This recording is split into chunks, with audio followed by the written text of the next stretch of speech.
جناب ابوالکلام آزاد لکھتے ہیں کہ اس سے واضح ہوتا ہے کہ ایک خاص علم تھا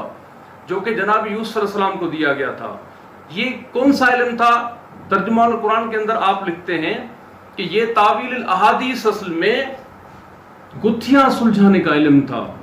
یعنی کہ جب انسانی زندگی کے اندر معاملات آ جاتے ہیں، انسانی زندگی کے اندر تنازعات آ جاتے ہیں، انسانی زندگی کے اندر خرد کی گتھیاں آ جاتی ہیں، تو ان گتھیوں کو سلجھانا، اصل بات تک پہنچانا، کسی الجھے ہوئے معاملے کی نفس کو پہچان لینا، یہ علم جو ہے در حقیقت تاویل الاحادیث تھا۔ اب ہم آتے ہیں اپنے ٹاپک کی طرف۔ آپ اگر اس پہ غور کریں کہ بھائی یہ تاویل الاحادیث جو ہے، ایک قرآن کے اندر اتنا بڑا جو ہے علم کا جو ہے یہ موجود ہے اشارہ، آپ امام راغب اصفہانی کے اندر مفردات القرآن کے اندر آپ جا کے دیکھیں تو وہاں پہ امام صاحب فرماتے ہیں کہ تعویل کی اگر معنی لی جائے ٹھیک طرح سے تو تعویل جو ہے التاویل رد الشیء الی الغایۃ المرادۃ منہ قولا و فعلا، یعنی کہ یہ جو تعویل ہے اصل میں کسی بات کی تہ تک پہنچ جانے کا علم ہے جو کہ مقصود ہو، یعنی کسی چیز کے اندر جو ہے چھپی ہوئی حکمت جو ہے، جو دانائی ہے، اگر اس تک پہنچا جائے تو یہ علم جو ہے تاویل الاحادیث میں آ جائے گا۔ اینی ویز میں اصل ٹاپک کی طرف اب آتا ہوں، لیگل لاجکس کی طرف۔ لیگل لاجکس جو ہیں یہ بھی اصل میں اسی طرح کا علم ہے۔ آپ جب لاجک کی جو ہے ڈیفینیشن معلوم کرنا چاہیں گے کہ لاجکس کیا ہیں تو آپ کو پتہ چلے گا، اگر آپ اس کی ڈیفینیشن لیں گے تو یہ آپ کو معلوم ہوگا کہ study of correct reasoning involving drawing inferences from the premises, یعنی کہ یہ ایک ایسا مطالعہ ہے جس میں پریمیسز کو سامنے رکھ کے انفرنسز نکالے جاتے ہیں، انفرنس کیا جاتا ہے، نتائج تک پہنچا جاتا ہے۔ پریمیسز کو سامنے رکھا گیا اور نتائج تک پہنچا گیا۔ اب یہ اسٹڈی آف کریکٹ ریزننگ کی اسٹڈی ہے، اور پریمیسز کو سامنے رکھ کے آپ کریکٹ ریزننگ کا اگر مطالعہ کریں گے تو یہ لاجکس کہلائے گا، لیگل لاجکس کہلائے گا۔ اب اگر ہم مزید اس کا جو ہے آگے چلیں اور اس کو جو ہے اسٹڈی میں جو ہے لائیں تو ہمیں پتہ چلتا ہے، مزید ڈیفائن اگر ہم اس کو کریں کہ original of theme of situation اور case which explains the true purpose or result of that case or that situation is known as logics۔ اب لاجکس کو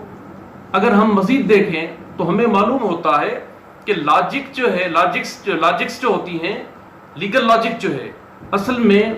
دو چیزوں پہ مشتمل ہے۔ ایک تو سیٹ آف پرمیسز پہ ہے، سیٹ آف پرمیسز، اور دوسرا ہے کنکلیوژن۔ اب سیٹ آف پرمیسز کیا ہے؟ میں نے یہاں پہ جو ڈیفینیشن میں جب ڈیفائن کیا اس کو تو میں نے کہا کہ ڈیفینیشن اگر ہم اس کی لیں تو ہمیں اس سے معلوم ہوتا ہے کہ study of correct reasoning involving drawing inferences from the premises سے،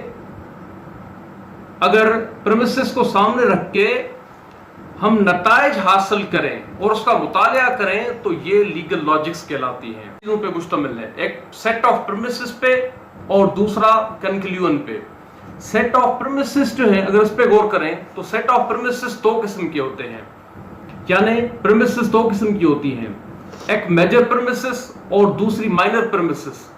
میجر پریمیسز کیا ہیں؟ یہ جو میجر پریمیسز ہوتی ہیں لیگل آرگیومنٹس کی لینگویج میں اگر اس کا مطالعہ کریں میجر پرمیسز کا تو یہ اصل میں یہ جنرل رولز ہوتے ہیں، سیٹلڈ جنرل رولز ہوتے ہیں۔ یہ لیگل آرگیومنٹس کی لینگویج میں میجر پرمیسز کو ہم اس طرح بھی ڈیفائن کر سکتے ہیں کہ یہ اسٹیٹمنٹس آف لا ہے، یعنی اسٹیٹمنٹ آف لا کو میجر پرمیس کہتے ہیں یا اسٹیٹمنٹس آف لا کو میجر پرمیسز کہتے ہیں، اور دوسری طرف مائنر پرمیسز ہیں۔ یہ مائنر پرمیسز جو ہوتی ہیں یہ کیا ہیں؟ یہ اصل میں فیکچول اسرشنز ہیں، فیکچول assertions ہیں. کسی بھی واقعے سے متعلق، کسی بھی تنازع سے متعلق، کسی بھی ایشو ڈسپیوٹ سے متعلق جو ہے، کسی بھی معاملے سے متعلق یہ حقائق بیان کرنے والے بیان ہوتے ہیں، حقائق بیان کرنے والے جملے ہوتے ہیں. مائنر پریمیسز جو ہیں یہ اصل میں ایکسپلین کرتے ہیں کسی فیکچول assertion کو، کسی فرد سے متعلق، کسی شے سے متعلق، یا کسی افراد کے گروہ یا اشیاء کے گروہ سے متعلق. ہم لیگل آرگیومنٹس کی لینگویج میں اس مائنر پریمیسز کو اسٹیٹمنٹ آف فیکٹس بھی کہتے ہیں. اب ایک طرف اسٹیٹمنٹس آف لا آ گیا اور دوسری طرف اسٹیٹمنٹس آف فیکٹ آ گیا. اسٹیٹمنٹس آف فیکٹس، اب ہم جب ان دونوں کو اسٹیٹمنٹس آف فیکٹس کو سامنے رکھ کے اس پہ جب ہم لا کو اپلائی کرتے ہیں تو اس پروسیس کو جو ہے ہم اپلیکیشن آف لا کہتے ہیں. اور یہ جو اپلیکیشن آف لا ہے اصل میں اس سے جو نتیجہ حاصل ہوگا اس کو ہم کنکلیوژن کہیں گے. تو اب لیگل لاجکس جو ہیں واضح ہو گیا کہ لیگل لاجک کی ڈیفینیشن میں نے بتائی کہ اس کو کس طرح ڈیفائن کریں گے. اور اسی طرح جو ہے میں نے یہ کہا کہ لیگل لاجکس کن چیزوں پہ مشتمل ہے. لیگل لاجکس جو ہیں یہ دو چیزوں پہ مشتمل ہے، سیٹ آف پریمیسز پہ، میجر پریمیسز، مائنر پریمیسز. اور اسی طرح جو ہے میں اس کی مزید وضاحت کروں کہ major premises, minor premises. Major premises جو ہیں یہ جنرل رولز ہیں، جنرل رولز آف لا ہیں، جبکہ مائنر پریمیسز جو ہیں یہ اسٹیٹمنٹ آف فیکٹس ہیں. Statements of facts, statement of law جو ہیں یہ اصل میں کیا ہے، یہ میجر پریمیسز، مائنر پریمیسز دونوں جو ہیں یہ ان کو ملا کے نتائج جب حاصل کیے جاتے ہیں تو ہم ان کو سائلوجزم بھی کہتے ہیں.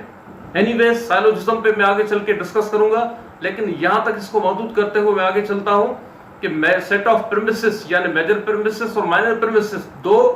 اور ان دونوں کو سامنے رکھ کے جب ہم اس پہ جو ہے نتیجہ اخذ کریں گے، اس کنکلوژن کو، اس انفرنس کو، اس جنرل آئیڈیا کو جو ہم اخذ کریں گے، انفر کریں گے، اس کو ہم کنکلوژن کہیں گے. اور اس طرح جو ہے یہ چیز جو ہے ہم کسی بات کی اصل تک پہنچ جائیں گے. اچھا، مثال اگر میں دینا چاہوں اس کی اور آپ لوگوں کو سمجھانا چاہوں کہ اس کی مثال کیا ہے، تو اس کے لیے میں اس کی وضاحت یہ کرتا ہوں کہ یہ جو مائنر پریمیسز اور میجر پریمیسز اور اس کی اپلیکیشن کو سمجھنے کے لیے آپ اس پہ غور کریں کہ اگر کوئی شخص جو ہے کسی اسٹیٹ کے اندر اپنے کسی خاص مقدمے کو جورسڈکشنل پرپس کے حوالے سے، سٹیزن کے حوالے سے موو کرنا چاہتا ہے اور وہ پلینٹف بننا چاہتا ہے، تو اس کے لیے سب سے پہلے جنرل رولز کو یعنی میجر پریمیسز کو اگر ہم دیکھیں تو میجر پریمیسز جو ہیں اس کے اندر میجر پریمیس جو ہے وہ یہ ہے، نمبر 1 کہ وہ شخص جو کہ جورسڈکشنل پرپس کے لیے اس اسٹیٹ کے اندر اپنے مقدمے کو. ڈیئر اسٹوڈنٹس، تو میں یہ کہہ رہا تھا کہ اگر لیگل لاجک کی جو ہے ایگزامپل کو ہم اگر سمجھنا چاہیں تو اس کے لیے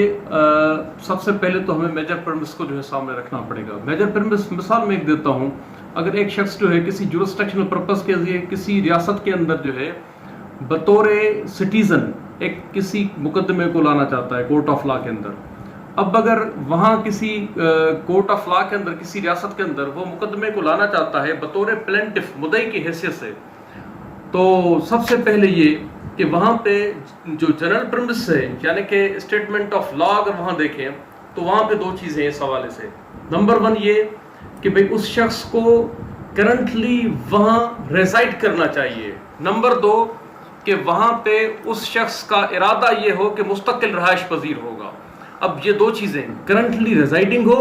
secondly he might have an intention to reside there indefinitely. اب دو چیزیں آ گئی. اب ہم آتے ہیں، یہ میجر پریمیس ہو گیا یعنی اسٹیٹمنٹ آف لا ہو گیا، جبکہ اب ہم آتے ہیں مائنر پریمیس کے اندر. مائنر پریمیس یہ ہے یعنی کہ اس شخص کا اب بیان دیکھیں کہ وہ پلینٹف کی حیثیت سے کیا بیان دیتا ہے، اپنی فیکچول اسرشن کو کیا لاتا ہے، پلینٹ کے اندر کیا جو ہے بیان کرتا ہے. اب یہ شخص جو ہے جو کہ وہاں پہ اس ریاست کے اندر بطور سٹیزن اور جورسڈکشنل پرپس کے لیے اپنے کیس کو لایا ہے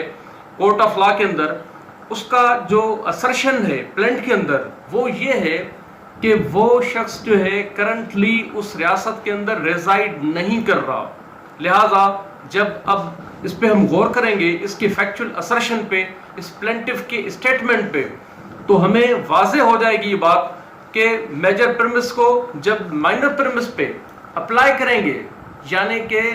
سیٹ آف پرمسز ہمیں مل گیا، اب ہم نتیجے کی طرف بڑھیں گے۔ اب نتیجہ یہ ہوگا جب اپلیکیشن آف لا کو ہم سامنے رکھیں گے تو جو چیز ہمیں ملے گی وہ یہ چیز ہوگی کہ یہ شخص جو ہے، یہ پلینٹف جو ہے، جو کہ اپنی اسرشن جو ہے کورٹ کے اندر لایا ہے، یہ شخص جو ہے ایلیجبل نہیں ہے، اپنا کیس جو ہے یہاں پہ مینٹین نہیں کروا سکتا، لہٰذا اس کا کیس جو ہے یہاں مینٹینبل نہیں ہے، کیونکہ دو چیزیں جو کہ ریکوائرڈ تھیں، یہ دونوں چیزیں جو ہیں جو کہ ریکوائرڈ ہیں، ان میں سے ایک چیز جو ہے کہ بھائی یہ کرنٹلی ریزائڈ نہیں کرتا، لہٰذا میجر پرمس کے جو ہے اس کے جو اصول ہے اس کے سامنے جو ہے جب اس کو رکھا گیا تو وہاں پہ پورا نہیں اترا، لہٰذا یہ شخص جو ہے ایلیجبل نہیں ہے۔ ایک یہ چیز آ گئی۔ دوسرا یہ کہ جب ہم آرگیومنٹس کر رہے ہوتے ہیں تو بعض دفعہ ہم یہ سمجھ رہے ہوتے ہیں کہ ہم جو آرگیومنٹس کر رہے ہیں وہ بالکل درست ہے، جبکہ حقیقت یہ ہوتی ہے کہ ہم جو فیکچول اسرشنز دے رہے ہوتے ہیں یا جو آرگیومنٹس ہم دے رہے ہوتے ہیں اس کے اندر ریزننگ جو ہوتی ہے وہ ایک دوسرے سے کنیکٹ نہیں کر پاتی۔ میں اس کی مثال دیتا ہوں آپ کو۔ ایک اگر یہ کہا جائے کہ بھئی آل کیٹس آر میملس، تمام کیٹس جو ہیں میملس ہیں، میملس وہ جاندار جو دودھ بھی دیتے ہیں، بچے بھی دیتے ہیں۔ اگر ہم یہ کہیں کہ تمام کیٹس جو ہیں میملس ہیں، اوکے، یہ بیان درست ہے۔ اب دوسرا بیان میرا اگر یہ ہو کہ بھائی سم میملس آر ایکسیلنٹ سوئمرز، کچھ میملس جو ہیں زبردست تیراک ہوتے ہیں پانی کے اندر، یہ بیان بھی ٹھیک ہے۔ اگر میں کہوں کہ بھائی ڈولفنز ہیں، ویلز ہیں اور مینیٹیز ہیں، یہ کمپلیٹلی ایکسیلنٹ سوئمرز ہوتے ہیں، یہ بیان بھی ٹھیک ہو گیا۔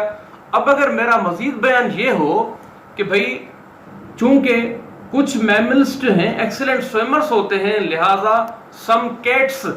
آر آلسو ایکسیلنٹ سوئمرز، اب اگر میں یہ بیان بھی دوں تو اگر میں یہ کہوں کہ میں نے جو آرگیومنٹ کیا ہے وہ ویلڈ ہے، لہذا نتیجہ بالکل جو ہے وہ درست نکلے گا، تو یہ بات بالکل غلط ہوگی۔ اس لیے کہ جو میں نے جب تیسری بات کی ان دو چیزوں کو بیان کرنے کے بعد کہ بھئی آل کیٹس آر میملس، اوکے، میں نے یہ کہا کہ بھئی سم میملس آر ایکسیلنٹ سوئمرز، یہ بھی بات درست ہے۔ اب اگر میں کہوں دیئرفور سم کیٹس آر ایکسیلنٹ سوئمرز، تو یہ بات جو ہے اگر ان دونوں باتوں کو سامنے رکھ کے اگر یہ میں کہوں کہ میرا آرگیومنٹ جو ہے درست ہے، تو یہ بات بالکل غلط ہے۔ اس لیے کہ سائنٹیفکلی اگر ہم غور کریں تو یہ جو کیٹس ہوتی ہیں یہ میملس تو اوکے ہیں لیکن ایکسیلنٹ سوئمرز نہیں ہوتی۔ چند ایک ایسی جو ہیں، اگر ہم فیلس کیٹس جو کہ اس کو ٹرکش وین کہتے ہیں، یہ ایک ایسی کیٹ ہے جو کہ سوئم تو کرتی ہے لیکن ایکسیلنٹ سوئمر نہیں ہے، لہٰذا صرف ایک ایسی جو ہے، یہ ایک یا دو اس طرح کی مثالیں موجود ہیں سائنس کے اندر جو کہ بتایا جاتا ہے کہ یہ سیمی ایکویٹک ہے، کمپلیٹ ایکویٹک نہیں ہے، لہٰذا اس قسم کے دلائل اگر ہم دیں اور یہ بات جو ہے باور کرانے کی کوشش کریں کہ ہمارے دلائل درست ہیں، تو یہ بات بالکل غلط ہوگی۔ اب اس لیکچر کو فی الحال میں یہیں پہ وائنڈ اپ کروں گا، انشاءاللہ العزیز آگے میں اگلے لیکچر میں انڈکٹیو ریزننگ کیا ہے، ڈیڈکٹیو ریزننگ کیا ہے، انڈکٹیو ریزننگ کس طرح جو ہے لاجکس کے اندر کام کرتی ہے اور ڈیڈکٹیو ریزننگ کس طرح کام کرتی ہے، ریزننگ بذات خود ہے کیا چیز، لیگل لاجکس کیا ہیں اور فارمل لاجکس کیا ہیں اور ہائپوتھیٹیکل جو لاجکس ہیں یہ کیا ہیں، سائنٹیفک لاجکس کسے کہتے ہیں، اور اسی طرح جو ہے ہم اگر کسی نتیجے پہ جو ہے کسی چیز کو جو ہے جنرل آئیڈیا تک جو ہے اسپیسیفک وے سے، اسپیسیفک جو ہے آبزرویشن سے ایک جنرل آئیڈیا تک پہنچے یا جنرل آئیڈیا سے اسپیسیفک آبزرویشن تک پہنچے تو کس طرح لاجکس میں پہنچ سکتے ہیں، اور اسی طرح جو ہے لیگل لاجک کی گروتھ جو ہے وہ کیسے کیا ہے، کیا رہی ہے، کہاں سے کس طرح اس نے ٹریول کیا ہے، غرض کے بیسک کانسیپٹس آف لاجک جو ہے وہ کیا ہے، اور ججمنٹس وغیرہ کس طرح رائٹس ہوں گی، ان تمام چیزوں کو انشاءاللہ میں دیگر لیکچرز میں جو ہے ڈیلیور کروں گا۔ فی الحال جو ہے یہاں پہ کافی ہے۔